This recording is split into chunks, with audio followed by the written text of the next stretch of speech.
গাড়ি আয়া পড়ছে। তাড়াতাড়ি যান, তাড়াতাড়ি যান।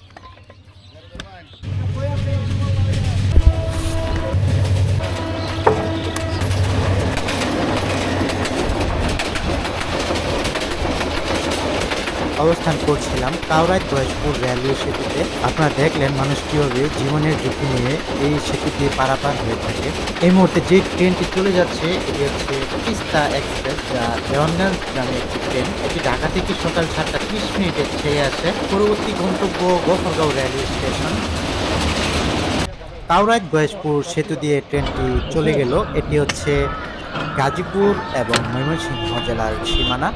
এ পাশে গাজীপুর এবং বিপরীত পাশে হচ্ছে ময়মনসিংহ। ময়মনসিংহ জেলার শুরু এবং শেষ, বলা যায় গাজীপুর জেলার শুরু এবং শেষ।